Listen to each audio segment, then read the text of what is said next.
नमस्कार बहिणींनो, आज आपण पाहणार आहोत मुख्यमंत्री माझी लाडकी बहीण योजनेबद्दलचे आजचे अपडेट्स. आज तारीख आहे 19 फेब्रुवारी 2026. ओके.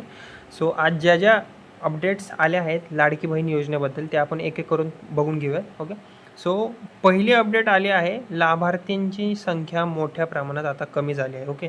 सो बेसिकली लाभार्थ्यांची जी संख्या होती लाडकी बहीण योजनेमध्ये ती खूप कमी झाली आहे. ओके.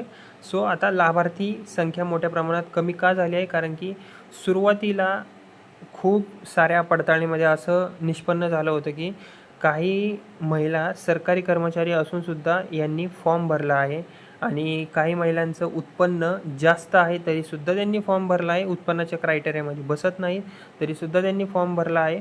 ओके. तर अशा महिलांना वगळण्यात आता आलं आहे. सुरुवातीला 2.52 कोटी लाभार्थी नोंदले गेले होते, पण चुकीचा डेटा आणि अपूर्ण KYCमुळे आता ही संख्या 1.90 कोटीवर आली आहे. आता याचा अर्थ असं नका समजू की विनाकारण यांना नाही, ज्या महिलांना खरंच गरज आहे आता त्या महिलांचे पैसेसुद्धा वाढू शकतात आणि त्या महिलांना रेग्युलरपणाने लाडकी बहीण योजनेचे 1500 रुपये मिळणार आता. ओके. कारण की जर विनाकारण जास्तीत जास्त लोकांना या योजनेचा जर लाभ मिळायला लागला तर ही योजना संपुष्टात येईल. विनाकारण ज्यांना गरजच नाही आहे त्यांना या योजनेचा 1 रुपया पण भेटला नाही पाहिजे. ओके. म्हणजे की काही पुरुष मंडळी महिलांचं नाव वापरून, महिलांचा डेटा वापरून ह्या योजनेचा लाभ घेत होते, अशांना वगळण्यात आलं आहे. ज्या महिलांना खरंच आर्थिकदृष्ट्या गरज आहे महाराष्ट्रातल्या महिलांना, त्या महिलांसाठी फक्त ही योजना आहे. ओके. ज्या महिला आर्थिकदृष्ट्या कमकुवत आहेत, ज्या महिलांनी फॉर्म भरला आहे त्या महिलांसाठी ही योजना आहे. जे घरकाम करतात, धुणभांडी करतात, ज्या काही नॉर्मल आपलं गृहिणी आहेत, त्यांच्याकडे जास्त पैसे नसतात, त्यांच्यासाठी ही योजना आहे.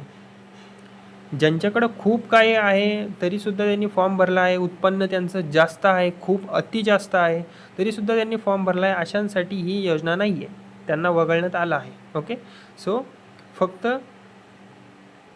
ज्या महिलांनी बरोबर माहिती भरली आहे, ज्यांची KYC बरोबर आहे त्या महिलांना आता लाभ मिळेल. ओके.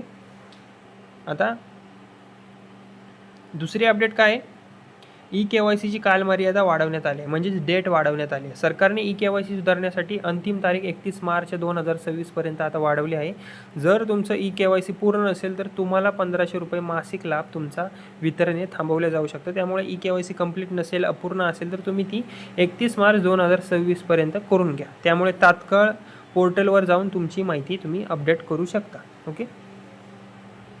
आता तिसरी अपडेट काय आहे, सो बेसिकली काही महिलांची 1500 लाभ आता थांबवली आहेत. ओके. सो बेसिकली आजच्या बातम्यानुसार काही महिलांचे 1500 मासिक लाभ आता थांबवले गेले आहेत, कारण KYC त्यांची पूर्ण नाही केली, चुकीची माहिती भरली आहे, आधार बँक खाते लिंक नसल्यामुळे आणि अशाच बऱ्याच कारणांमुळे सरकारने महिलांना सूचित केले आहे की आपली माहिती पुन्हा तपासून सुधारावी, अन्यथा तुमचे हप्ते वगळण्यात येतील आणि मिळण्यात तुम्हाला अडचणी येऊ शकते. ओके. तर या गोष्टी तुम्ही बरोबर रीतीने करून घ्या. ओके.